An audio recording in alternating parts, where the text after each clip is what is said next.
Okay, good afternoon. So we're talking about some statistics again. We're back on probability, but we're going to take a relatively large step forward. So the past few episodes, we've been talking about kind of what are some of the frames of reference that we use for probability. So we talked about dice, we've talked about spinners, we talked about cards. And these things give us this sort of abstract sensibility about what exactly we're talking about when it comes to probability. So, for example, we looked at rolling two six-sided dice. Let's do dice A and dice B. And on dice A, on a six-sided dice, you can get 1, 2, 3, 4, 5, or 6. On dice B, let me erase. You can also get 1, 2, 3, 4, 5, or 6.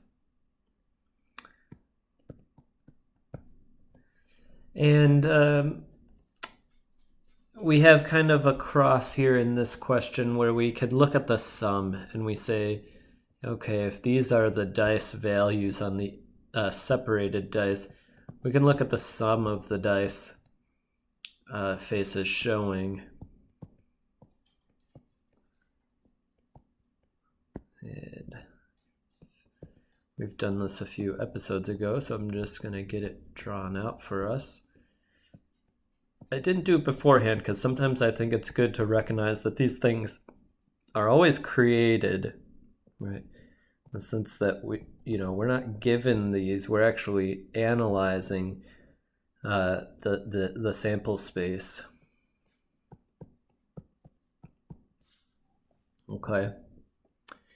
So there's a pretty neat symmetry that occurs in these outcomes when it's represented this way. We've talked about calculating probabilities. We've talked about calculating compound probabilities, like what's the probability of getting a 9 and a 5, a sum of 9 given that one's a 5, a conditional probability of that kind. But what I want to talk about is that what is this table, right? Really, what is it showing? Well, one is more of a surface level, and one is what it admits to us and what we can take from it or infer from it. So these, as the set of all 36 possible combinations of dice face showing. So every one that you can imagine on these perfectly fair six-sided dice, where each of these faces 1 through 6 on each of the dice has equal likelihood of being face up 1/6, right? Now, what does that mean? Well, basically means here that like any cross position has a 1/36th chance of occurring on a dice roll. So it's easy sometimes to see it, I think, if you give dice A maybe a color as opposed to just like arbitrarily saying like, oh, this one's dice A and this one's dice B, but they look identical. It's sometimes, for me, it's harder to visualize exactly what we're talking about. So let's say dice A is blue and dice B is red. Then you can talk about like a 4 on the blue and a 5 on the red, or a 5 on the blue and a 4 on a red as separate things. And those take us to different positions here. But they give us the same outcome in the sense that if you look at this table, this cross table, and in the central part here, there are 36 outcomes, right? Starting with this 2 and ending with this 12, right? There are 36 potential outcomes of the two dice, but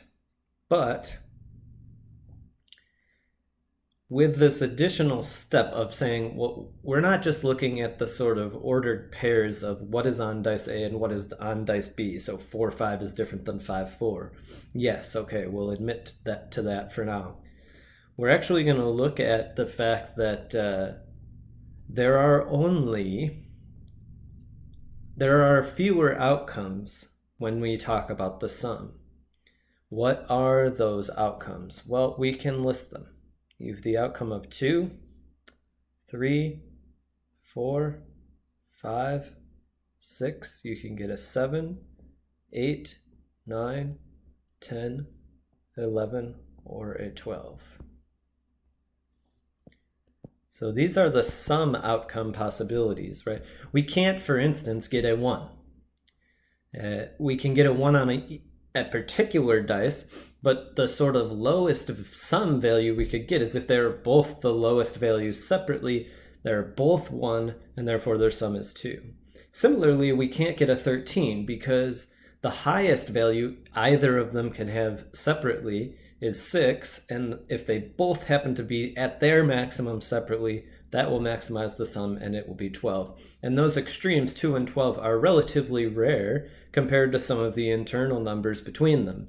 And in particular, we have some kind of an ebb and flow here of how likely the sum is to happen.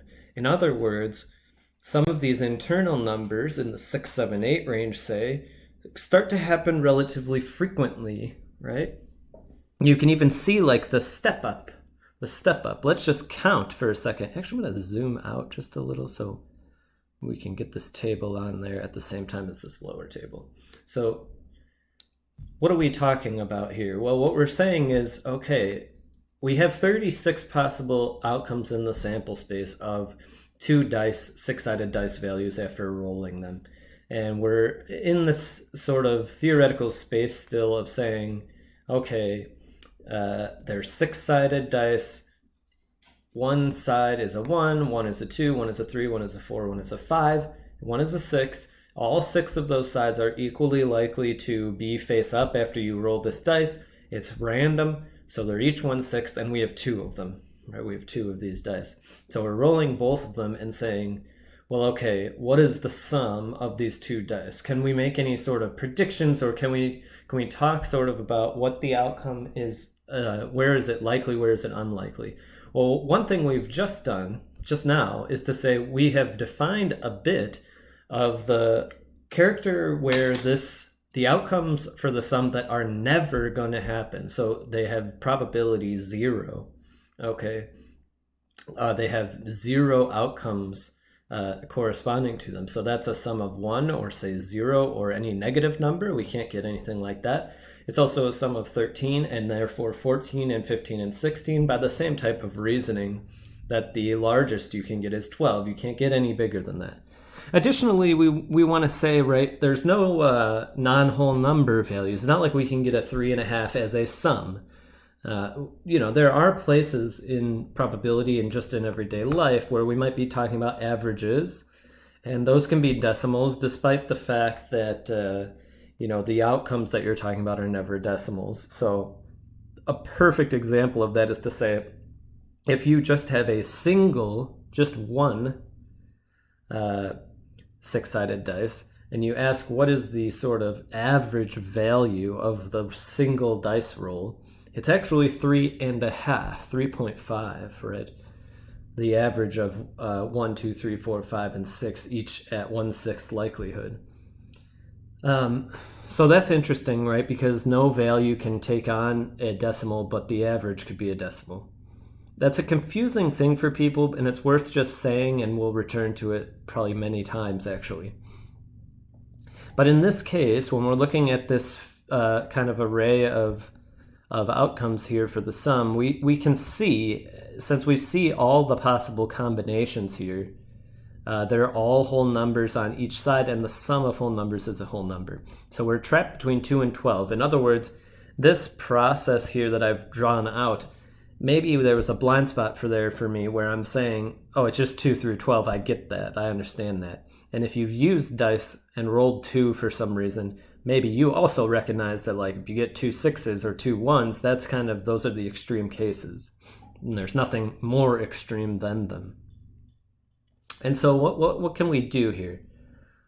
Well, let's start thinking about, is there a way for us to sort of represent this type of information, this table, this 6x6 table here, in maybe graphically, or maybe just in a simpler numerical summarization, where we're talking about what is the likelihood, or what is the relative likelihoods here of these outcomes. So what I want to do first is I want to count the number of times that we get each of these sums. And I'm going to do it kind of outside in because we've already talked about the extreme cases. There's only one way to get a 2 and to get a 12 as a sum.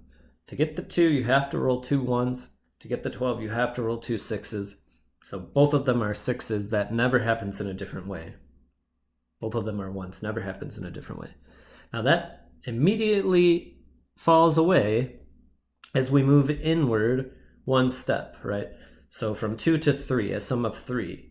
Well, imagine again that dice A is blue and dice B is red. You can have either 2 on blue and 1 on red, or 1 on blue and 2 on red, right? And you can see them, for example, right here. There are 2 places where the sum of 3 happens.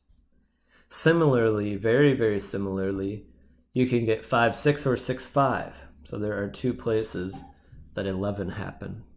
Or there are 2 ways in which a sum of 11 can come from 2 equally weighted 6-sided dice.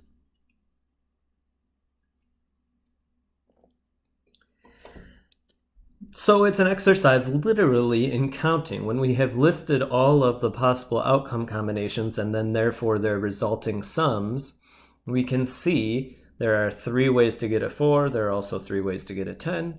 There are 4 ways to get a 5. There are also 4 ways to get a 9, 5 ways to get a 6 or an 8, and 6 ways to get a 7.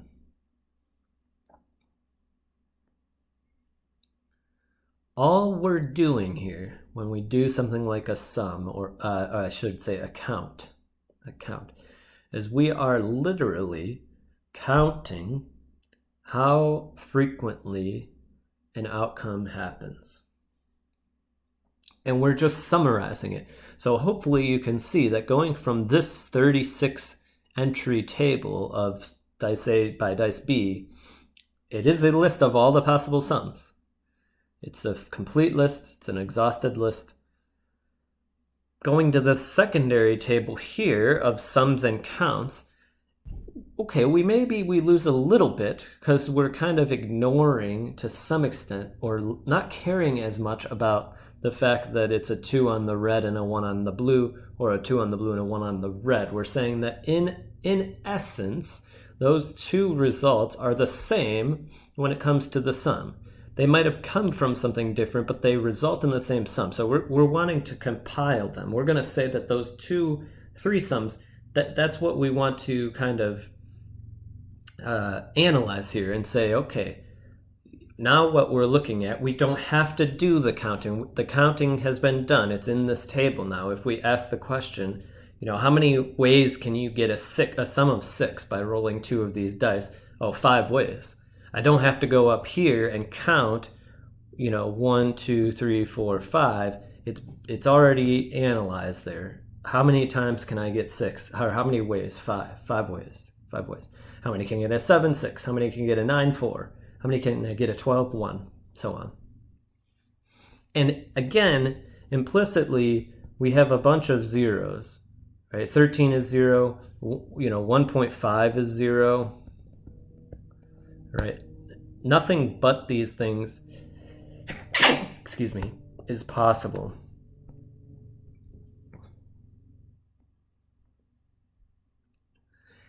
I think probably, if you're sitting through this or listening to this later, you might be getting a sensibility of like what exactly the point of this is, right? And the feeling that you might be having is like, why did you do this? Why did you make this counting table? I can already see that so quickly. I can say, I can look at this 6x6 table and say, oh, how many ways to get a 7? Well, I'll just count. It's just 6. It happens fast. I see them. They're right up the diagonal there. Or how many ways to get a 2? Oh, it's just that top left corner spot, right? The 1, 1. But admit this type of situation. You're going to roll 3 dice, you're going to roll 4 dice, or you're going to roll 20-sided dice, or you're going to do something else where like the number of outcomes kind of really explodes off the table. Well, then it becomes very inefficient to only be looking at a full, completed, separated list of all the possible outcomes. You'd much rather, for some purposes, be looking at a summary. That's the point of any type of summarization of data, is to say, okay, we understand here that if we only had this table to look at, we are losing something, right? We're not quite seeing like maybe the pattern of things, and we're not quite seeing, different ways to get the same outcome. But we are seeing very quickly, without having this in between of counting, how many ways we can get these things. And there's a value to that, right? Because now we're really able to be looking and comparing the number of ways. As opposed to comparing the outcomes, we're now comparing the number of ways of getting those outcomes.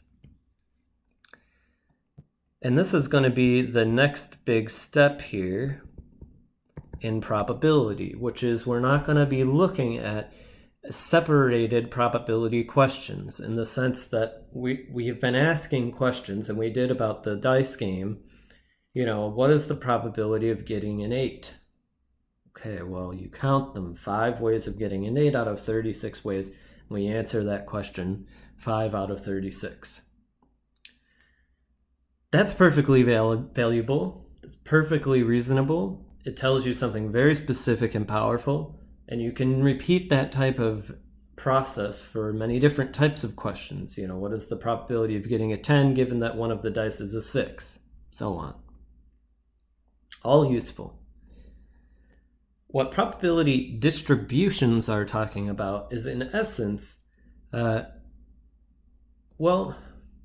answer a bunch of probability questions all at once and show me all of these answers at once.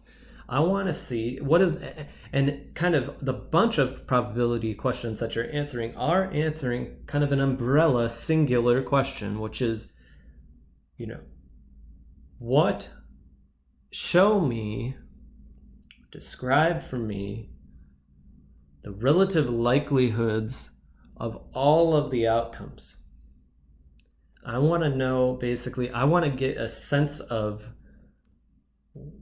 if I'm rolling 2 dice, 6-sided dice, equally weighted, and I'm curious or want to know about the sum, show me a snapshot that's a step back, or maybe even a landscape is the right word for it, of all of the outcomes that are possible here. So that's what we're doing. So a landscape, though, so it's not detailed in the sense of this 6x6 table anymore. We're trying actually to sort of distill it down a little bit more and actually get a quicker grasp of more complex questions while we're losing some of the precision of the simpler questions. So let's take another step then. What is the probability, or what are the probabilities of each of these sum outcomes? Well, they're all over 36. So the step from what is a frequency to a relative frequency is pretty quick here.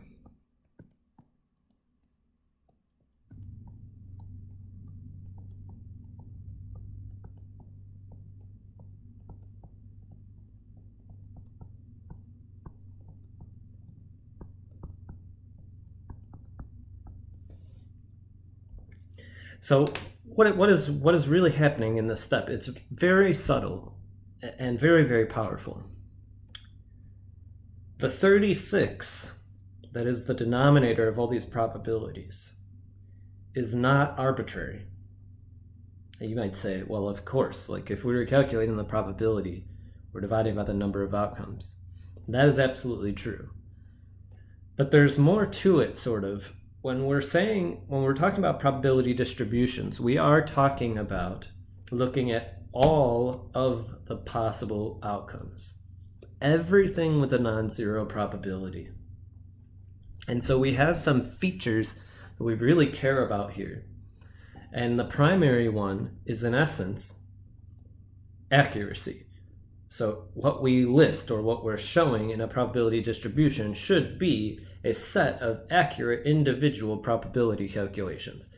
That the probability of getting a 2 when rolling 2 6-sided dice is 1/36. That has to be true, right? We're not trying to like cook it or something. We're saying like that is the value. That is the likelihood of getting a sum of a 2. But further than that, and so all of these should be accurate.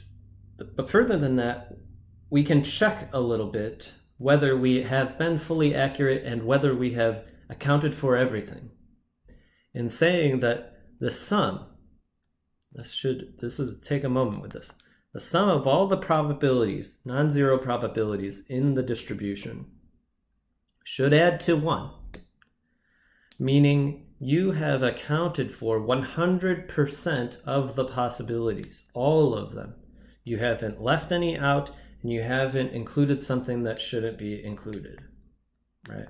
So you're perfectly accurate in the sense of saying, these are all of the outcomes, and I've accounted for all of them, and they add exactly to 1, and they're all accurate. That is a probability distribution, right? And there's a formalization of that we can talk about, but you can also just look it up, and I'm sure your textbook and classes are going to do them. So here we're focused on the concept a little bit longer. Okay. So this is maybe useful visually. What we've done is we have been looking at this type of thing, which is a list of all outcomes. There are 36. So we can answer any specific questions through some kind of counting mechanism. Now we're losing a little bit. We're taking a step back. We're converting the information from this table into a different form. We're summarizing. And we're going to say, okay, instead of looking at the outcomes of the dice separately and then how they combine to the sum, we're going to look at the sum and how often we get it. So we're just going to convert that table to this table. And then thereafter, we're going to say, okay, well, then what is the likelihood of each of these sums? Well, the likelihood of an 8 is 5 out of 36. That's what we have accomplished here. But there's more to it, right? As I said, we're able now to look at this table, and we're looking at all the probabilities, all the sum probabilities, right? All of them, not one of them. In other words, we're not only looking at probability of getting an 8 as a sum. We are simultaneously looking at the probability of a 2, a 3, a 4, a 5, a 6, a 7, an 8, a 9, a 10, 11, a 12. All of them at the same time. And there's value to seeing this kind of numerical summary here, but there's even a better step. There's even one more step here that in a lot of ways really takes us to where we want to go, which is a visual representation of this information. So what are we talking about here? Well, we're talking about a little table.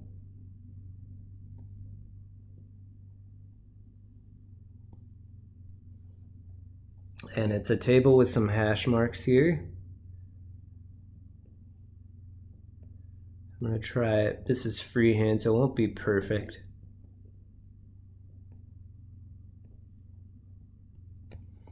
And some hash marks here.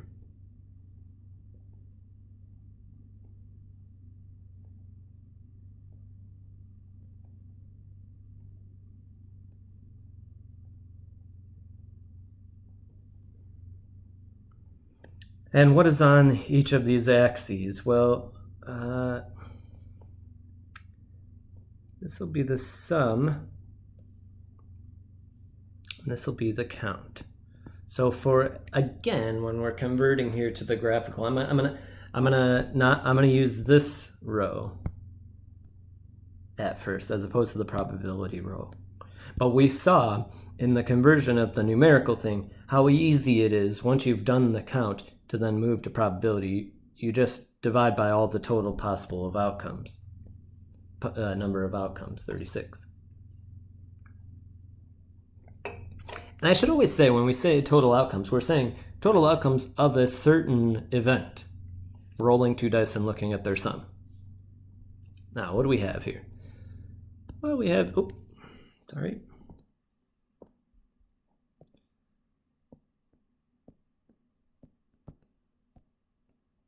To analyze, like, how do we want to show this graph? We need to account for up from 1 to 6. Those are our possible outcomes for the count of the sums. Outcome is the wrong word. Those are our possible counts of different sums possibilities. So, okay. Well, further.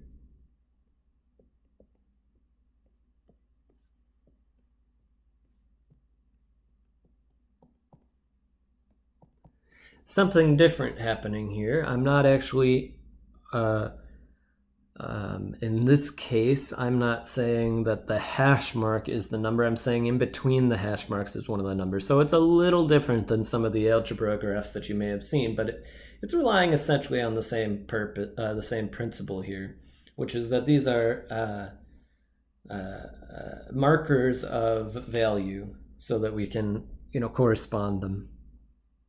And I'm going to make what's called a frequency bar chart, or a bar graph, or a frequency graph, or however you want to talk about it, a lot of different ways. So frequency of sum of two 6-sided dice.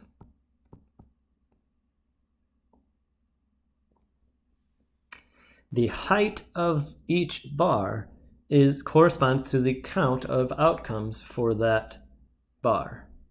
So there's one way to get it to. This is harder than I want it to be precise.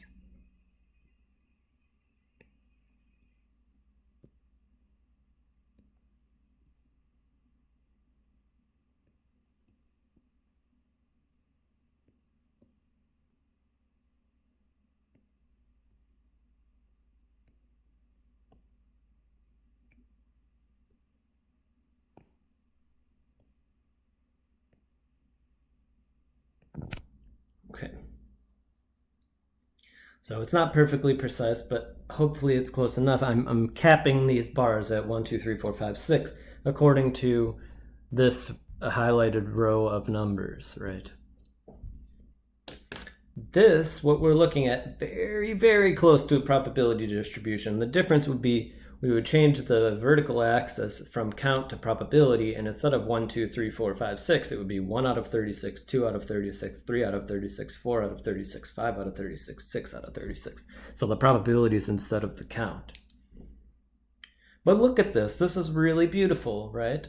In some ways, it's showing us in a visual way this same information as this table. And you can even maybe get a kind of a sensibility about the symmetry of what we're seeing, right? In this case, like as we go towards the middle of the 6x6 table, this middle diagonal, we get a 7. And as we go to either corner, top left or bottom right, we sort of slowly step down in the number, but in a symmetric way, right? We go from 6 to 5, from 5 to 4, to 4 to 3, to 3 to 2, to 2 to 1, a 2 and a 12. So that is what's represented here in this graph, right? We're saying, the number of ways of getting a 2, I can see it, it's 1. And not only can I see that it's 1, but I can see its relationship to all the other outcomes, right? To all the other possible outcomes. To how relatively likely is a 2 compared to an 8, or compared to a 10, or compared to a 5, or compared to a 12, or compared to a 7, right? You can do all of those types of comparisons very, very quickly. And not only do you have the precision of being able to read the graph, but you have the overview. You have this beautiful kind of step back ability of saying, well, I don't even have to fully read the graph to understand its shape. And from the shape, I can conclude a lot about this stuff, right? Like I can kind of see that there is a symmetry. I can see that there tends to be a pairing, right, of some outcomes. 6 and 8 pair, and 5 and 9, and 4 and 10, and 3 and 11, and 2 and 12. They're somehow equally likely. So there's some interesting thing. But on the other hand, 7 doesn't have a pair. It's only 7 that's the high bar in the middle. And the high bar happens in the middle, and that's interesting. And the extreme bars on the right and left are the lowest bars. And there seems to be a tapering, right? Where it's like, okay, the 7 in the middle is the most likely, but then it kind of tapers off left and right. And I know some things, right? I know about extreme cases now. I know about unlikely cases. I know about kind of a cluster of likelihood. I know that like if I wanted to think about potentially like the likelihood of getting between a 6, 7, and 8, that could be actually almost half. It's hard to maybe know precisely, but it could be a lot compared to the other more extreme cases, right, or less central cases. So there's a lot going on, and it's all captured in some sense in the curiosity about this image. And this image is showing us, counts of particular sums. Okay, and in essence, very, very useful essence here. It is very quick now to go what's called relative frequency.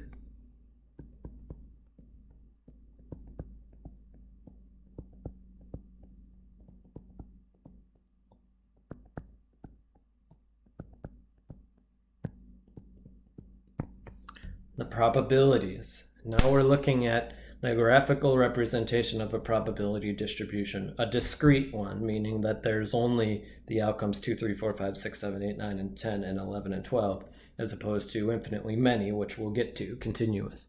So this is a really, really big topic, and this, I wouldn't even if you're using me as a supplement to your kind of normal instruction, I wouldn't even stop here. Go let that curiosity take you to some other places to look at distributions, probability distributions. What are they about? What do they do? Great series of videos that I've linked to on the channel as a playlist called Crash Course, talking about Intro to Probability and Statistics. There's a bunch of videos. It's really an overview of the whole course. Look at the ones about probability distributions. I think you'll find them really valuable. We'll talk some more next week.